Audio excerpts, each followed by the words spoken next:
point is that the evidence that came out was so horrifying of the total lack of concern, the total lack of thought, of quality control, of thinking about evidence, of follow-up, of record keeping.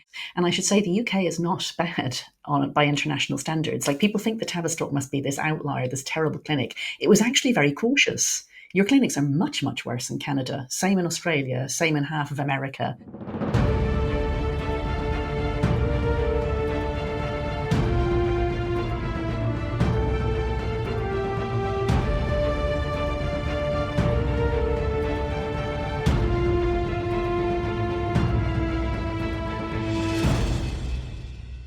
Welcome to Inside Policy Talks, the podcast in Macdonald-Laurier Institute.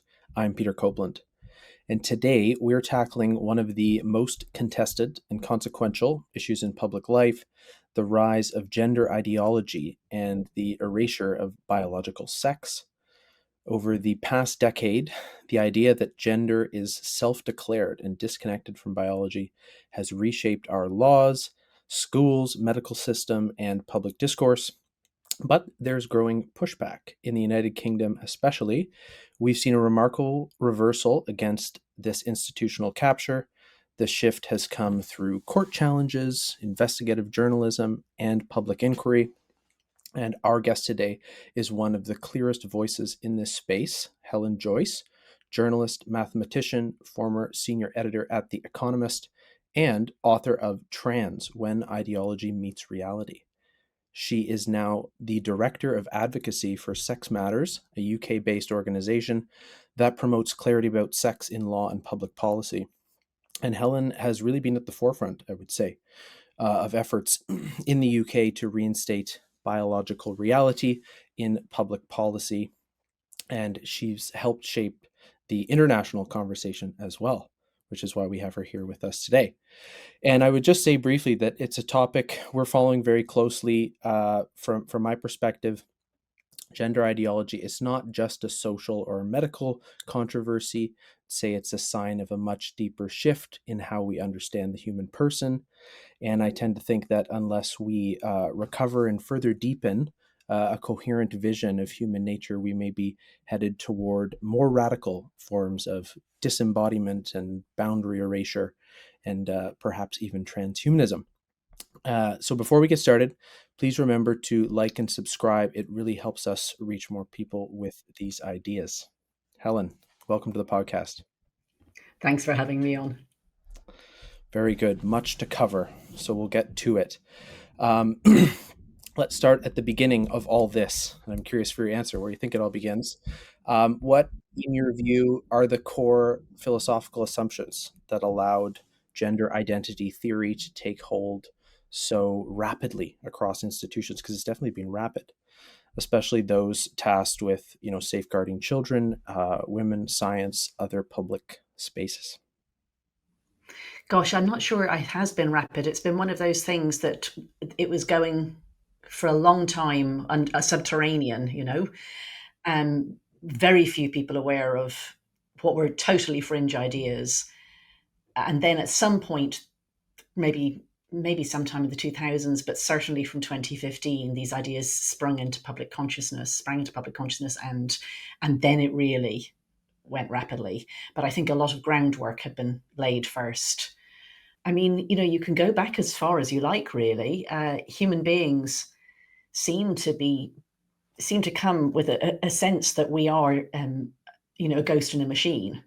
Like even prehistoric societies, like from what we know about, only recently contacted tribes in the Amazon and so on, do seem to have the feeling that there is a spirit, that there's something inside people that's separate from their bodies. We seem to be natural Cartesian dualists. And that gives you a possibility when it comes to biological sex that isn't there for any other innate characteristics of the type of animal we are, namely a mammal. Because with everything else that makes us this particular sort of creature, there's only one pattern. So, we're a creature that breathes air, not water. We're a creature that walks, not flies. There aren't some that fly and some that walk, or some that breathe air Mhm, and some that breathe water, but there are two sexes.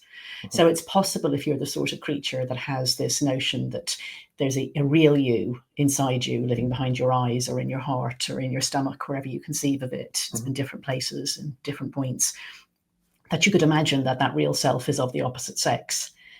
Right. And it does appear that this is an idea that people do land on. Very tiny number of people, they do land on it, from what we Mhm, know about, the records going back even thousands of years. mhm, And also, particularly, that people think that human beings who want to have sexual relations with people of the same sex as them are, in some sense, really internally of the opposite sex that they are. Psychic hermaphrodites was the term that 19th century German philosophers used for this. But so if I sort of like race towards the early 20th century, in Germany around 1920, 1930, there was this idea that there were such things as psychic hermaphrodites, and that's what gay people were, but also the occasional person who didn't want to sleep with somebody of the same sex as them, but wanted to be somebody of the opposite sex and felt that that was what they were inside. And then, that's an idea. And in my book, I sort of trace bits of the history of it in the first few chapters. But it's an idea that was maybe very easy to seize on for people when the internet age arrived, because we became so much more disembodied. And it was also an idea that became seized on as a new type of liberation. And that's a much shorter journey, I would say, over the last couple of centuries. The idea that, you know, creating yourself, defining yourself, choosing things for yourself as opposed to fitting into the roles that society imposed upon you is seen as a good in itself in our society in a way that it wouldn't have been in most other societies. And those two things, together with, I would add the third element, being um, organisations that had run out of other things to fight when they got gay marriage, sort of seizing on this. And I mean, there's loads more. We could talk about just that. We could talk about just how we arrived at now, but they're the things that I would pick on. No, very good. Yeah, those are the things that paved the way, and it was a long road, so to speak. And I think, yeah, certainly our subjectivity when it comes to identity and various types of behavioral patterns, it leaves considerable room um, for variation, so to speak. And of course, the question here is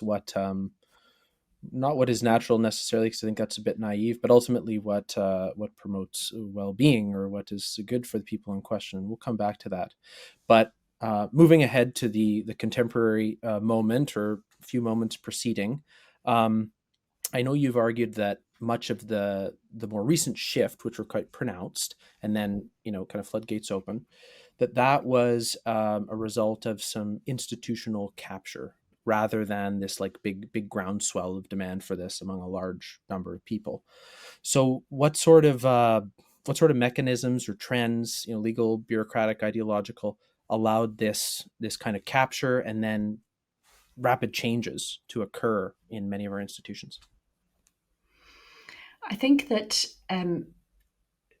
treating the two sexes as if they are, formally symmetric was something that was done in equality law that turned out not to defend equality law when people came along and said that men could be women and women could be men. And that sounds a bit gnomic. So what do I mean here? Well, the thing is that the two sexes aren't symmetric. They aren't just two different but formally equal things. I mean, we're of equal worth, of course we are, but there are things that only one sex can do in both cases. And in particular, when it comes to reproduction, which is why we have sexes at all, women bear nearly all the cost of it. So women are physically weaker, women can be raped, and women bear nearly the entire cost of growing babies, caring for babies when they're small and so on. And the reason that we have sex discrimination law isn't because of women's discrimination against men, it's because of men or societal discrimination against women. It's to protect women. But the way that equality law is written, it doesn't normally say that much, if at all. Like, it's normally that sex discrimination can work both ways. And I've no objection to that. That's fine. If a man faces unfair treatment because he's male and it's not justifiable, fine. But the fact is, sex discrimination is about protecting women, but it's not really written that way. And so, already that was kind of a foundational error in the law. Because when it came to saying, well, what's the problem with including some men in the category of women and some women in the category of men, the problems are very, very different both ways. There's no problem for men if you include women in men's sports. There's a huge problem immediately for all women if you include even a tiny number of men in women's sports because of the enormous strength differential. It's men who commit nearly all crime, and in particular, nearly all sex crimes. That's not to say all men are sex criminals, obviously, but allowing men into women's spaces is a huge disruption, even when it's a tiny number of men, and the other way around, really not so much. So our laws weren't well framed when this idea came along that it was the next step in liberation to let people define whether they were male or female. It immediately cost women, and almost solely women, a great deal to destroy that boundary. And then at the same time, like I said, there were all these institutions that were looking for their next raison d'etre after gay marriage was won, and they seized on this. And the way it works in fundraising, in lobby groups, and so on, is that you need sort of high profile things that are achievable, and legal change is great for that. So it was very easy to fundraise for gay marriage. It's not easy to fundraise for grassroots support for something that's genuine problem but kind of nebulous, like homophobic bullying in schools. So it was much easier to seize on another legislative program, namely gender self-ID, legal gender self-ID, and that's what they all did. And it turned out that I think those two things were a big part of why there was a very serious institutional weakness. All this machinery that was built up for, I don't know, whatever acronym you use, DEI or EDI, just got captured in the service of forcing women to accept men in their spaces. And that sort of happened with unprecedented speed. And it was meant to be a sort of liberatory thing, despite the fact that it's actually harmful and has put women's rights back a very long way. Yeah. Fascinating. Yeah, and I certainly agree with a lot of that. Maybe not so much that there would be no issues if women were in men's sports. I think No, not the I same don't sort of say no issues. harms. I do not say no issues. Men deserve their privacy too. Yeah. Absolutely. It's just not symmetric. You're not at Yeah. risk. Oh, right. Anyway, no, very good point. And so, um, as we alluded to earlier, the UK seems to be leading in many respects in pushing back against some of the extremes in this space. Um, why has the UK succeeded when places like Canada, certainly, basically nothing going on here, despite many reports published and what have you? What's behind the UK's success and other Anglophone countries who have not seen the same degree of responsiveness? I'd pick three things. One is somewhat less political polarization. So this is not an issue that's seen as right-left. Like people try to make it so, but it really isn't. Most of the pushback is actually from left-wing women, like most of the organized pushback. So that means it's harder to write off as just, oh, it's, far-right American Christian fascists, to paraphrase. Another point is size. This is a good size of a country. Like my home country, Ireland's too small. If you want to try to do anything on this, it may be that you can't find a single barrister to represent you, not one in the whole country, because it's only 4.5 million people.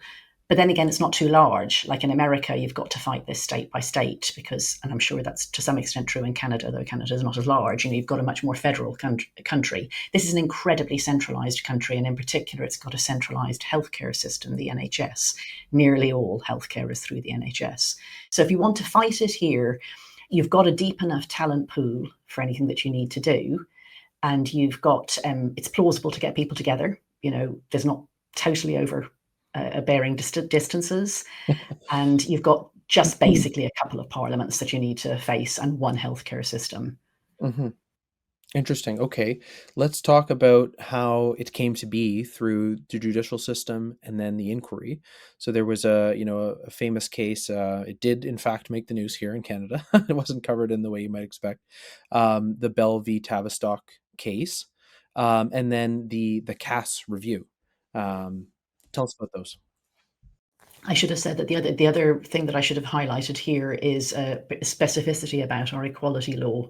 In lots of countries, protections against discrimination for people who have what we call here the protected characteristic of gender reassignment. So people who present as trans, those protections are rolled into anti-sex discrimination laws. So sex covers sex, sexual orientation, and gender identity. And that's a huge muddle. Whereas here, they're three separate protected characteristics. So trans people are understood as a different category of people. A trans woman, a man who identifies as a woman, doesn't have to turn to pretending to be a woman in order to gain protections against, being bullied or harassed or fired or refused service. That's been incredibly useful because it's legally clear. So you asked about Bell and Tavistock and about the Cass review. So that's from the fact that the NHS is so centralised that there's basically, apart from a few people who've gone to a few private doctors, pretty much any gender treatment for children has been through just one clinic in England, one in Scotland. The one in England, the specialist clinic in England, has got it's closed down now, but it had a branch in the north of England as well. But basically, it was run from London. So if you wanted to attack the way that the NHS thought about gender identity for children, you had a target. And that target was the Gender Identity Development Service, GIDS, at a very well-known mental and psychological and psychiatric hospital, the Tavistock, which still exists. And, it's still a big centre that does lots of stuff. But GIDS has been shut down.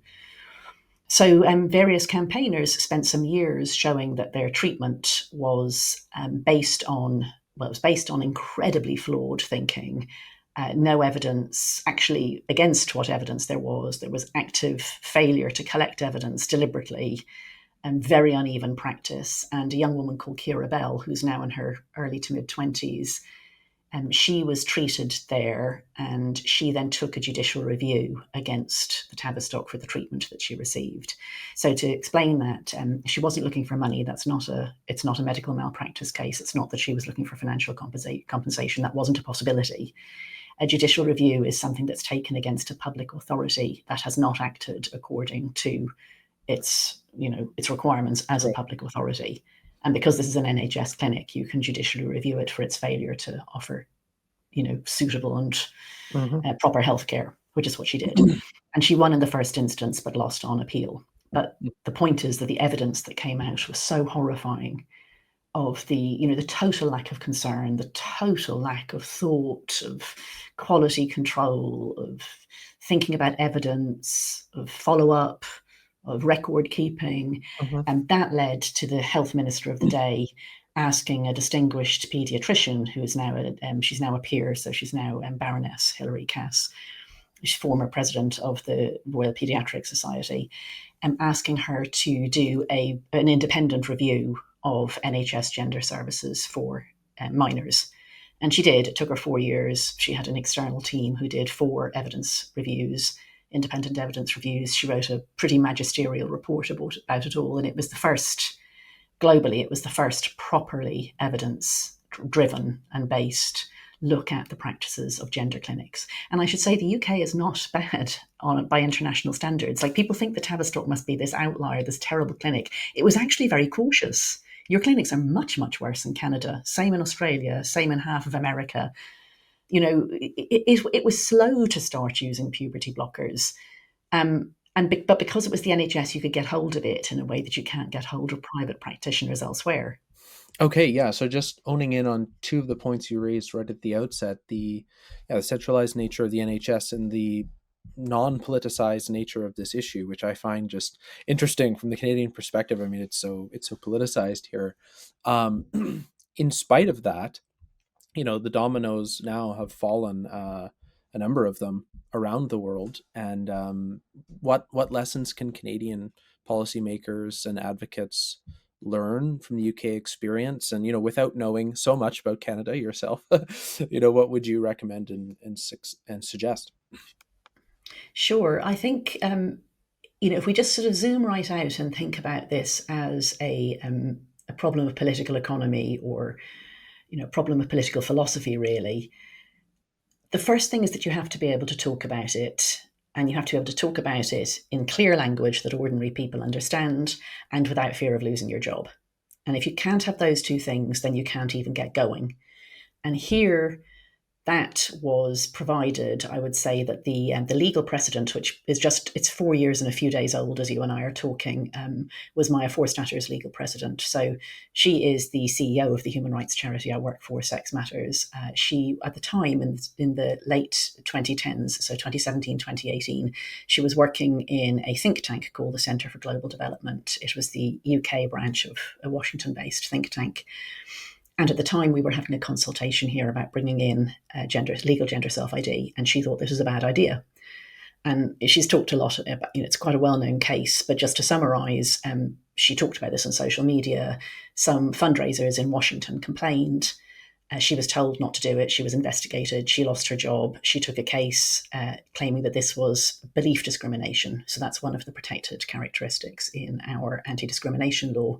You can't be discriminated against at work for your beliefs, religious or non-religious, as long as they satisfy, some basic conditions. So, if you're fired for being a Nazi, or you're fired for, being a flat earther, and your job is air traffic control or something, that won't do. It has to be, a serious, relatively cogent belief that doesn't trample on other people's rights, and the manifestation of it in the workplace doesn't mean you can't do your job.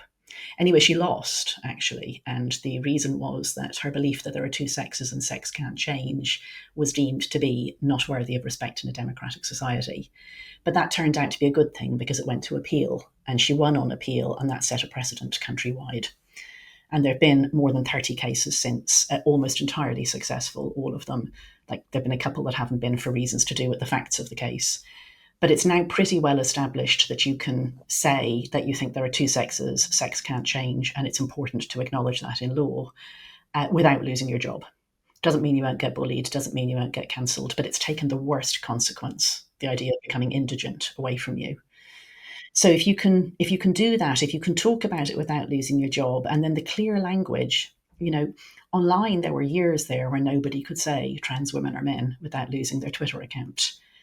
And before Elon Musk took over on Twitter and gave people somewhere to say that online, and then before Donald Trump became American president and it became fashionable to allow people to say it elsewhere, we had Mumsnet.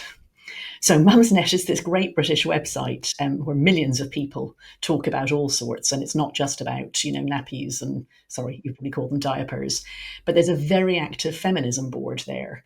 And they held the position that as long as you weren't abusive about individuals, you could talk about this issue when you could talk about it nowhere else. And women met and organised there. Maya found her support group there. The group called for Women Scotland, who just brought a case to the Supreme Court, they met each other there. So I would say those two things are the lessons I would say to people elsewhere. You have to have free speech about this, and that means you don't lose your job and you can use clear language. Everything else will follow. Yeah, fascinating. Just thinking of our our courts and judiciary, and a difference between the UK and Canada is we have a Charter of Rights, and it's certainly coupled with the judiciary culture and philosophy, which is quite activist and has overturned countless statutes on the basis of very broad and expansive rights claim. I really wonder about the likelihood of success here. I'm very hopeful that we will have a review of our own, or there will be some clear instances of malpractice associated with some of these clinics, but it's difficult to see at this time what the next step will be. But I think rights and the kind of liberal framework is where I want to go next, because I think you've really rightly pointed out how the women's rights angle has been the foot in the door, and it's what has kind of yielded the most early success, especially concerns about safety, fairness in sport, access to single sex spaces. But do you think it's enough? Do you think it will get us to a healthier place in this debate? I would say it's one of the two things that gets you somewhere. It's surprising how many people don't actually think that women should have rights to single sex spaces and so on. And that includes young women. I mean, the people who are most pro transgender claims, the demographic that are most pro them are young women. Right. And I mean, I'd like to put a pin in that and come back to it, but for this for the purpose of this bit of the conversation, um, it's not enough to just say to people, look, women are physically weaker, women can get raped, men commit most of the violence. Most sex crimes are voyeurism and exhibitionism, and that's committed by men in front of women. People say, you're saying all men are rapists. I don't mind. Um, trans women are women. They just don't listen to that. So they do care. The two things that we found, the two places where transgender advocates, I should say, because transgender people are incredibly badly represented by the people who call themselves their advocates. The two places where they hit a wall are children and sport.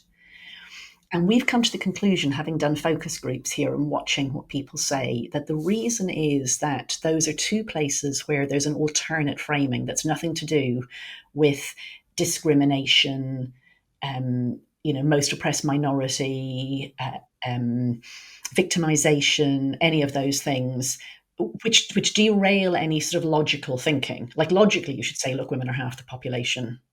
Even if it's incredibly mean to 1% of men that they can't come into women's spaces, they're a tiny number. That sort of logic just falls down when you're somebody who cares about the tiny minority, the most oppressed group. And so people just don't listen to you. They just think that the larger group should give way to the smaller group, funnily. But what they can't get people to agree to very easily is that children should be mentally and physically irreversibly harmed, and in particular that they should be, sterilized and put on an irreversible pathway very young. Obviously, there are people who think this, but you have to tell them some really, really obvious falsehoods about human beings. You have to tell them that people are born with a gender identity, that the kids will kill themselves if you don't let them do this, that puberty blockers are irreversible. You've got to actively lie. And even then, anyone who sees through the lie can just come back to you with an alternate framing. And that framing is they're too young. And no matter how many times you keep saying, but look, my daughter is, my son is a trans girl, they'll just say too young, wait.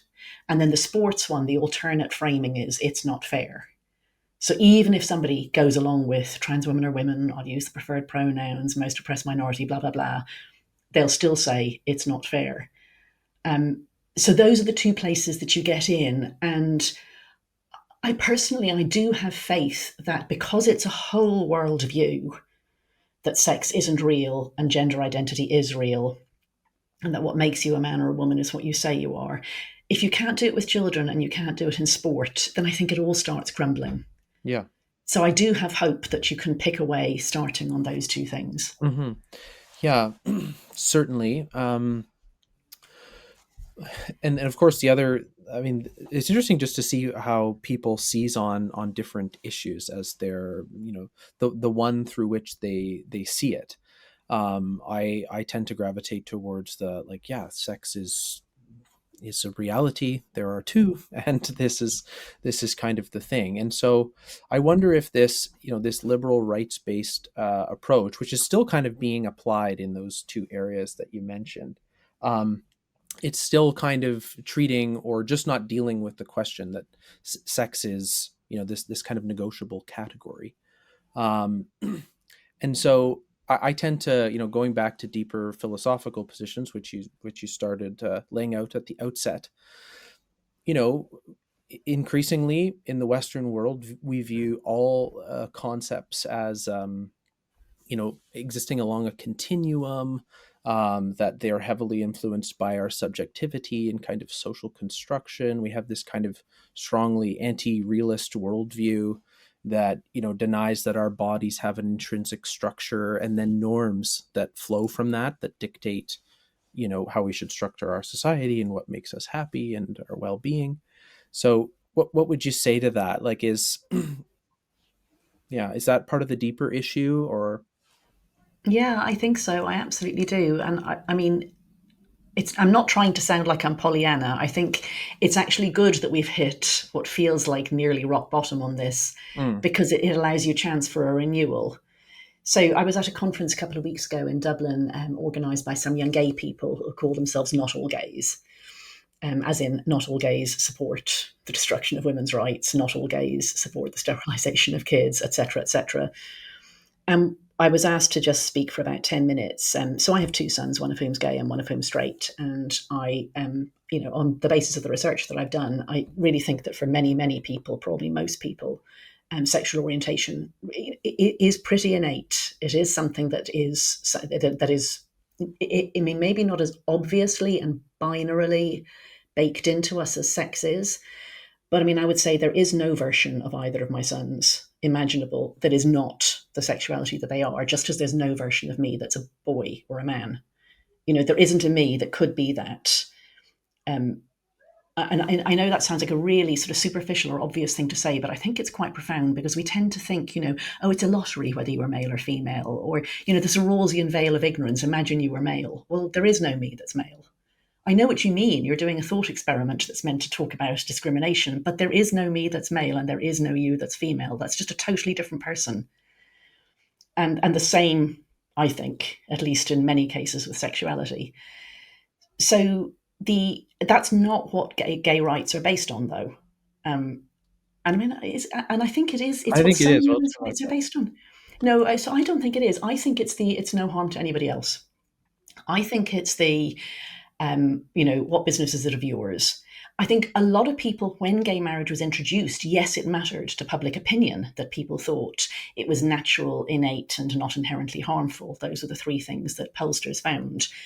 But it's not what people base it on, the legal right now. They base it on it's my business. And it doesn't matter whether it's innate or not. And I know quite a lot of gay people hate people saying that it's innate because they think, oh, it's just going with the gay gene, then the people will be fixed. People, will get aborted, whatever. Um, it's not a gay gene. There's almost nothing is a gene. Anyway, so women's rights are kind of a mixture of the two because it's so much more obvious and so much more binary. Like if women are to have rights, you've got to think about maternity rights. You've got to think about protections for the human being who's growing another baby and who literally cannot look after herself at various points in that. Otherwise, women will die, like literally die, and their babies will die. But at the same time, a lot of the way that anti-discrimination law works is that thought experiment. What if it was exactly the same as me but male, and how would that person be treated? So we've got this weird sort of framework of human rights that mixes up these things where there's something real, like not just the two sexes, but also pain. Like why do we have a prohibition, an absolute prohibition on torture? Like you could just say, oh, well, if you like torture, have torture. No, human beings don't like pain. We hate it. We hate having our fingernails pulled out, That's actually a thing. We're real. It's a real thing, so we prohibit it alongside protections for free speech and religion, where we've got like some people want to say the maddest things. People believe completely different things, and we just have this, yeah, whatever you like. So those two things are in there. Those two types of things are in there in the human rights framework. And I don't think people think at all clearly enough about which ones are, because we're humans, not ants or honeybees, or lions who have prides, or gorillas, who are totally patriarchal or whatever. We're this type of being. Mm. And which ones are, we have some abstract thought experiments about beliefs and, comparators and so on. And I mean, I like the idea of us actually coming to bedrock, women are actually genuinely different from men in significant ways. Now let's think about what it means to be a flourishing human being. Interesting. Yeah. So certainly the different rights, the panoply of rights we have different ultimate justifications. Sometimes those are written down. Sometimes they're held differently, by the population. Certainly when it comes to sex and sexuality, I mean, there was the civil rights movement, and part of that was based on the idea that's immutable characteristic. And then the gay rights movement took that on, and I think something similar is going on with trans, because gender dysphoria. We'll get into that. That's kind of treated as something that's a given. And you mentioned sexual orientation. I don't want to go down a rabbit hole, but you mentioned there's not a gay gene. It's 30%. Roughly, the variance can be traced to a large swath of genes, polygenic score, and then 70% it's environmental. A lot of that may be in utero hormone exposure, but then there's also social influence, and certainly we're seeing that now with vast differences in self-identification, in sexuality, and some I think a longitudinal. lot of that is theoretical. Yeah, That's well, that's a lot of young women who say that they're bi but never do anything very much about a it. lot of examples of men too. But anyway, I think there was maybe something of a just so about that approach to civil rights, and things get very strongly emphasized. Um, but anyway, I Yeah, just people use the wonder. arguments that they think will work. Yeah, using the arguments to think it'll work, and I think it's certainly a part of what's going on here. Like, people will have a moral response and say, yes, there's very clear difference here. These people are being oppressed or mistreated, and they need some kind of recognition. But because think of it as it's based in something, kind of like natural and good, and not Mm. pathological. So, roundabout way of coming back to gender dysphoria and like what is trans. So, um, I think you've written about gender dysphoria, thinking of it as a real but rare condition. Um, but I'm curious on your thoughts. Like, is it something to be understood as like a pathology that should be treated in certain ways, or is it something like how do you respond to that? I mean, gender dysphoria just means distress. So gender dysphoria is just a fancy way. It's like hyperemesis gravidum, which is the fancy way of saying you feel sick during pregnancy. But it's a diagnosis, but you feel sick during pregnancy. That's what you went to the doctor for. So if you're distressed about the fact that you're male or female, you already knew that when you came in. To then say, oh, I'm giving you a diagnosis of gender dysphoria is just, it's that thing that doctors do of making it sound like they know what they're talking about. Yes, just I mean, giving there is you a diagnostic something. Yeah, list, can but medicalize so everything. Yeah. yeah, and I mean, I understand you have to in a way. Like, you've got to put people into categories because then you've got to look and see what worked, and you've got to do trials and whatever. So I'm not necessarily saying that's a bad thing. I just mean that it's very flattening to say it's real. Like, the distress is real. If somebody's distressed, they're distressed. The question is what got them distressed and what helps to make them not distressed. So I would say that gender dysphoria isn't just one thing. That's the first thing. So, there's little boys there, and this is the gay thing, by the way, and there are little boys who are 2, 3, 4, and these boys, like any primary teacher who isn't being dishonest with themselves, has seen these boys and knows them. These little boys really just have a different style, a different look to them. You look at them and you think, I'll come back in 10, 15 years and see what sexuality you have. And you're just not going to be surprised almost all the time. You're really not. Those little boys brought up somewhere that that someone tries to make them man up or butch up are likely to think, why am I this way? Like, why do I only like girls as friends? Why do I like all the girl things? Why do people say I'm a sissy, whatever? And they think to themselves, I was really meant to be a girl. And then they become extremely distressed. So that's the classic childhood path of gender distress. So that's the only sort of child that gender clinics saw until the 2000s, pretty much. Um, those boys, really, if you support them, you don't give them stupid ideas about what boys are meant to be like, you don't shame them, etc., etc. They grow up to be gay and fine. Of course, there are always exceptions. I'm just talking in broad brush. And then there are men who, and this usually starts during puberty, but they can look back a bit earlier and see it. They're men who find the idea of being a woman erotic. And those men often they just cross dress. They join a cross dressing club, or they do it at home in private. They maybe even don't tell their wives, whatever. And the only good survey that we have on that, it's a bit old, it's from Sweden, it was done anonymously. 3% of men find it erotic to cross dress for masturbatory purposes. So those men, the question of whether they decide that they're really women absolutely depends on the societal conditions. Whether they just stay identifying as men and keeping their cross-dressing as something private, or whether they decide to bring the woman inside out into an unsuspecting world, depends on how you treat men who identify as women. So that's a lot of what we're seeing. A lot of the late transitioners are those men. And then there's women. So women have tended through history to pretend to be men, to do something, to become a doctor, to get out of a marriage, to run away. because they weren't able to do it as a woman, and also to sleep with women. So there have been cases right through history that we know of, very rare ones, of women who've successfully enough passed as a man in order to be allowed to do things that women aren't allowed to do. And that was it. That was all we saw until the 2010s, roughly. And then we started seeing teenage girls in extremely large numbers say that they were trans, non-binary, or boys. And they were treated with protocols that were largely developed for boys, not for girls. There literally wasn't a paper about teenage girls identifying as trans before 2010, not one. So it's that recent. But now that's the group that predominates worldwide, is teenage and young women. And now the trend, so they're a very labile group. So that group, what they're experiencing, sometimes they will tell you it's not even distress. They just say that they don't feel like a girl. Yeah. And in fact, most of them would say they're not distressed. But even the ones who are distressed, like, the distress is real, but where did it come from? Where did they get this idea from? I would say that they were taught to be gender dysphoric in school and in online spaces. Mm-hmm. So it's real, but it's societal as well. It's not one or the other. Mm-hmm. Fascinating. Let's shift to the treatment approaches. The dominant one you hear of is this gender affirming care. So affirmation is what's needed.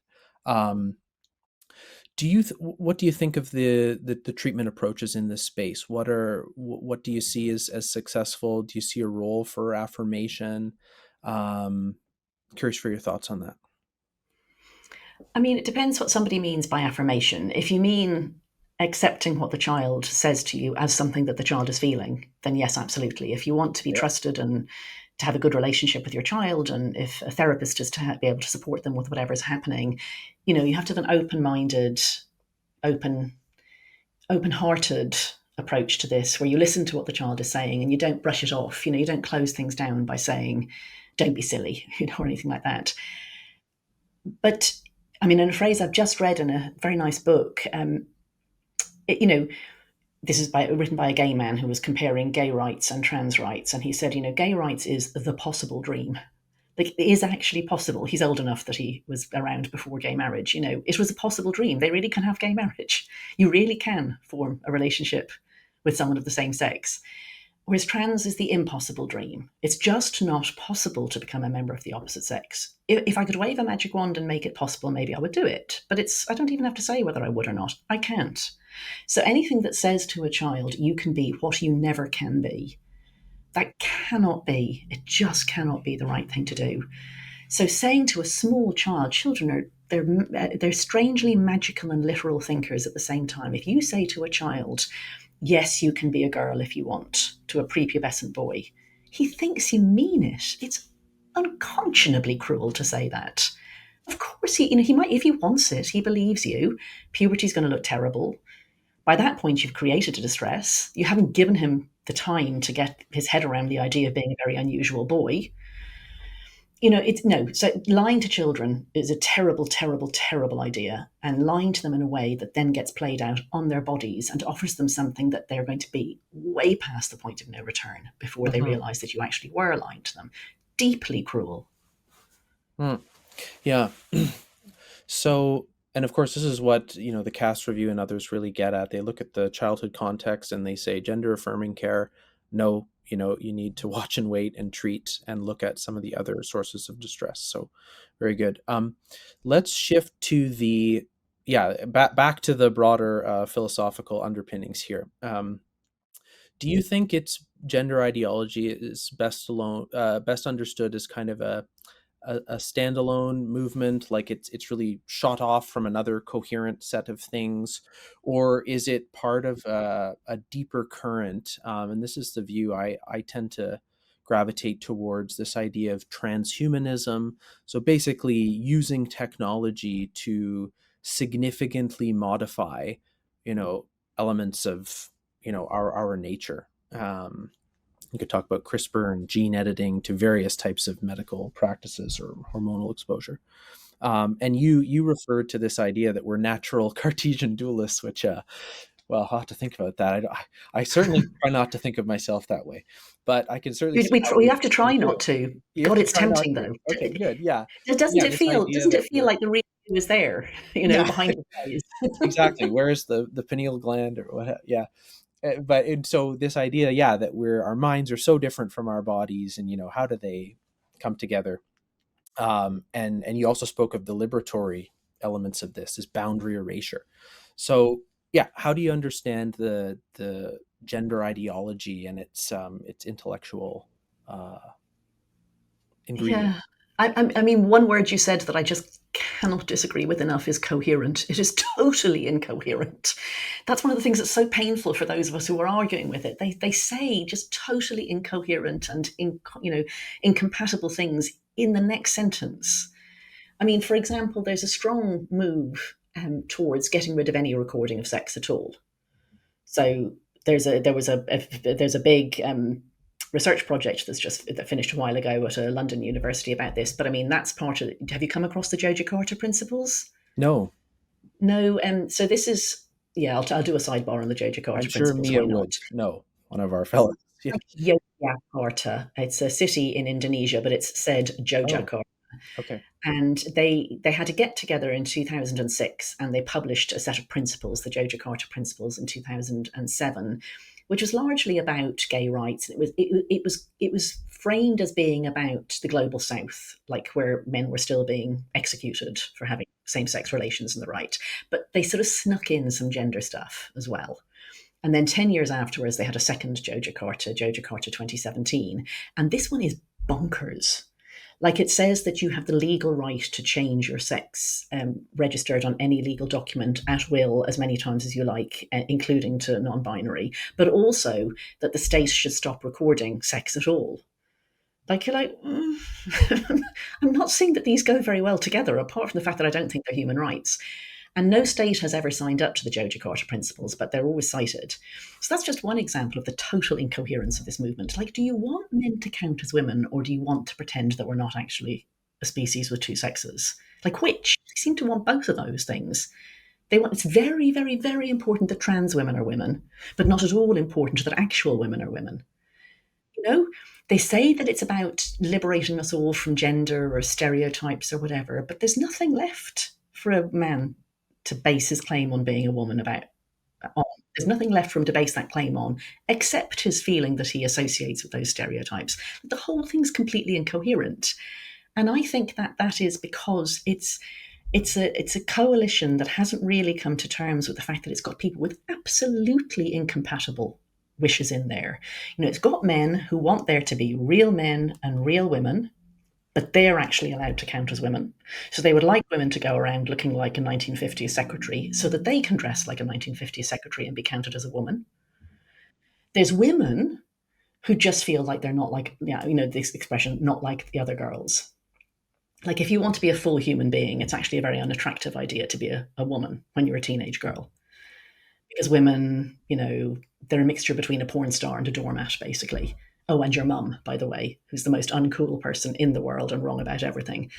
So, a teenage girl who sees herself, as she should, as the center of her own, drama, wants to grow up to be a full human being, fully flourishing, and so on. The idea of becoming a woman is quite unattractive. She's got to get lip plumper, she's got to grow her hair long, her skirt's got to be short, but at the same time she's got to put herself second and be super kind and you know put herself, every movement has to be before the women's movement, etc., etc. And by the way, isn't pregnancy scary, and isn't your mum boring and fat and ugly and wrinkly and frankly spends too much time picking up socks? Like the whole thing's very unattractive. So that girl is likely to think like, but I can't be a girl. If being a girl is how you feel, I'm not a girl because I feel special. So I'm non binary or I'm trans masc or whatever. But these are completely different desires. Like the desire of the man for there to be really clear boundaries so that he can flip over to the other side of the boundary. And the desire of the girl to opt out of the sad facts of female embodiment, which include menstruation, pregnancy, menopause, and the sad facts of the societal situation that you turn into the chief picker up of socks and bottle washer as you get older. These are just totally incompatible. And I know you said transhumanism, and that's in there for sure. But I think sort of before that, there are these deep psychological desires that are totally incompatible that different groups within this coalition have. I will say one thing about the transhumanism thing. I more and more think that a lot of the stranger things that human beings do are an attempt to distract themselves from the fact that they're going to die. And in particular, these men who start in their 40s or 50s, like getting this crazy hobby of being a woman, rather than just going and buying a sports car or I don't know what, changing career. I don't know, just some other, start looking at trains or something, or visit every country in the world. I don't know what, collect stamps, and instead they decide that they're going to go on this project of reinvention as a woman. I think they're trying to distract themselves from the fact that there isn't long left. Yeah, I it's like really some do. And excitement that's to it. related to the transhumanism thing. Like, so in Mhm. that way, they're rather like these start these extreme diets and dosing with young people's blood or uploading their memories to vaults or whatever. Mhm. Wow, fascinating. Yeah, so what do I want to say here? Um, Sorry, there was a lot there. no, no, it was really good. It gave me a lot to think about. Yeah, certainly there are many there are different desires that lead people to want to do this on both side of the equation. Yeah, and a lot of it is rooted in postmodernism and the boundary erasure thing.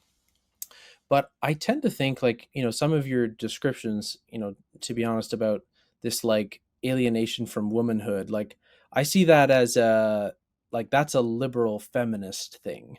And, like, a lot of, there's some good studies that show that women who don't think this way about femininity, they tend to be pretty happy. They don't see their own inherent nature as a burden and sort of thing. And I I wonder, like, especially the liberal framework, the liberal rights framework. It's kind of, I see it as at the core of a lot of this. Like, it is saying that you must have a right to everything, and rights and choice and freedom. Like, that's what happiness is. That what needs to be instantiated in the law and that sort of thing. And so, yeah, I tend to think that plays like a large role, and that even is behind the transhumanist impulse. Like, that's the core Yeah, of maybe. nature. Like, the core of your nature is, I am the subjective, Cartesian self in my body that I'm detached from, and I want to And I write could store everything. that somewhere. Yeah, I I want could to choose freeze everything. my head, I want to choose everything. I have no nature. In fact, I can just Yeah. construct my nature. And so this debate's going on right now. Like, is wokeness and some of these cultural pathologies that, like, disaffected liberals are concerned about? Is that what's going on? Is it like Marxist cultural Marxist thing, or is it a lot of what liberalism's kind of, you know, run away? It's run away maybe from itself, but I don't know. I think there's something Yeah. there. What, can you speak to I that at should say all? I don't feel like that about womanhood, I should say. But I mean, that is absolutely the way that girls are taught about it now. I Sure, I mean, would so I would I'm, agree with that. In contemporary culture, yes. I mean, I'm a happy, happy mother. I'm the Yes. eldest of 9 kids, as it happens. And I have 20, there's 22, 23 now at the next generation, including my two of my, including all my nieces and nephews. And both my children are by IVF. So, I always knew I wanted to be a mother. And then when we weren't able to have children, you know, we knew that this was something that we were going to have to pursue.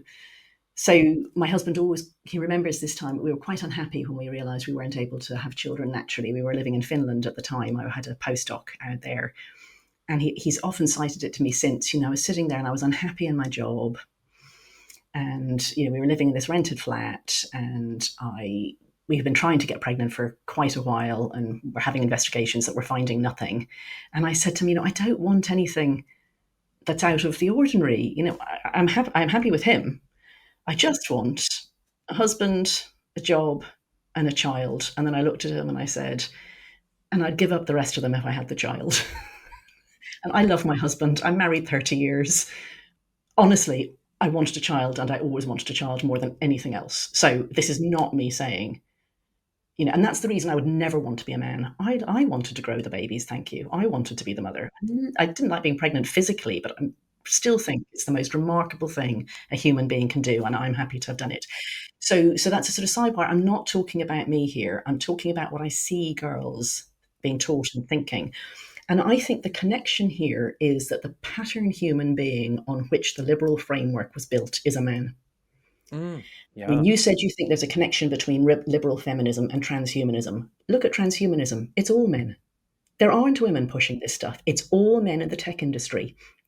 Men are able to have this fantasy that they are disembodied, like basically robots with a little homunculus behind the eyes, in a way that women actually just can't. You know, men can pretend that they are sovereign, independent, etc., until they get old and things start breaking down. Like, unless you're unlucky, unless you're disabled or you have a serious health condition younger. Once your periods start and you have to think about not getting pregnant, you cannot sustain that fantasy as a woman. And yet, our entire framework is that women are basically men with a little grow bag inside them that pops a baby out every now and then, that you can think of as completely separate, and then you reincorporate the woman into the workplace the same way that men are. But that's just not how women see their lives by and large. And it's such a bad way to incorporate women into a modern society that you can see why women don't have babies now, why you can see why young women don't. It's really, really, really difficult to pretend that you're a man and pop out a couple of babies, Yeah. right? So I think those are both part of the same thing, which is this idea that the human being is a man and the woman is, as Simone de Beauvoir said, the other. She is the second sex. You know, you treat her the same as men, except when you can't. I think our whole bodies and the whole shape of our lives are different. Not much, not all the time, need to be taken into account, but through the history of our entire careers, in the way that we are protected. You know, when we move around the world, we are more vulnerable than men. We just are. And you know, I think that the women who are saying that they're non-binary or trans men, especially the teenage girls, they can see they don't know what they are. We're telling them that they're men and then saying, oh, have a couple of babies as well, would you? And so they just think that I can't be this. It's too Yeah. hard. I'll just say Confusing. that I'm a man. And then we've got these tech bros pretending that they're immortal. You've, in very witty, well said terms, distilled much of our, contemporary cultural landscape. Very wise words. So we could talk much more about this. This is my terrain, philosophy, but we must come back to the public policy landscape and where to from here. So I think the UK is certainly different than Canada, and we're seeing a lot of change here. You've already described yourself as not Pollyannish, but also hopeful. So where do you think this issue is going? Let's just say in the Western world, pick a few countries. Sure. I mean, it depends whether we mean this broader misunderstanding of what liberal is. You know, I feel that's been 2 centuries plus that we have been seeing human beings as very atomized, and I'm not hopeful in the short term, at least, about thinking about things like families, marriages, what parents and children are to each other, that sort of thing. We aren't even starting to think about these things properly. But if I set that aside and I just think about the specific issues of, the gender identity stuff, I don't think that child gender medicine will continue the way it is, even in places like American blue states and Canadian states. It'll end up being a bit like, I hope I'm not being too flippant with this analogy, but I'll explain what I mean. For a long time, it was clear that there were going to be big consequences for both the opioid industry and for smoking before that, but it wasn't clear how, because the people who were trying to take those industries down were trying different avenues. Would they go for consumer law? Would they go for mis-selling? Would they go for class action lawsuits about harms done? Whatever. They tried different things until they got something that worked. And also, as the idea becomes solidified in a whole culture that there's a predatory industry, in the end you get judges who find a way to rule the way that they think the polity wants them to rule. So I think that'll happen with at least child gender medicine. It's just not possible that we can continue to treat children in this horrific way. I mean, there hasn't been a medical scandal with this sort of shape to it since lobotomies, and this is on children. Hmm. I don't know how that'll play out in each country. A woman I follow very closely, an American lawyer, a lesbian woman who uh, writes very well about these issues, Glenna Goldis, she says she thinks it'll be consumer law in America, like the mis-selling. And I hope she's right, because that could be quite quick and quite lucrative, and that could shut it all down. And then, we're seeing a huge realignment in politics, and I don't know how that's going to play out. Very fringe characters, very people you wouldn't have thought 5 years ago or even 3 years ago could possibly make it. Like, we've got Nigel Farage is the most likely person at the moment to become our next prime minister. Mm-hmm.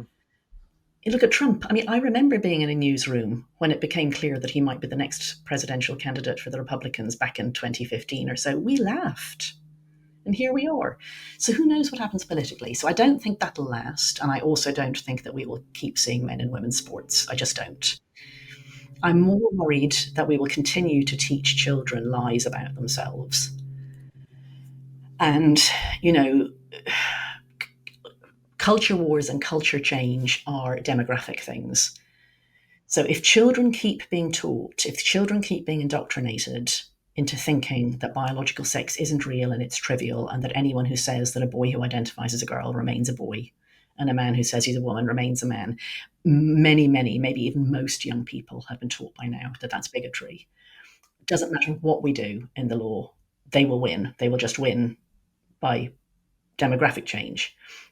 And then it'll become clear that that's incredibly harmful, and it harms women, and many women will get raped, many women will get assaulted, many women will not be able to play full part in public life the way it was before we won single sex spaces. And they'll have to be re-won, but that'll be another few generations. So we will go through a whole 100 or 150 years before we get back to an actual proper women's movement. I We'll have don't want that to happen.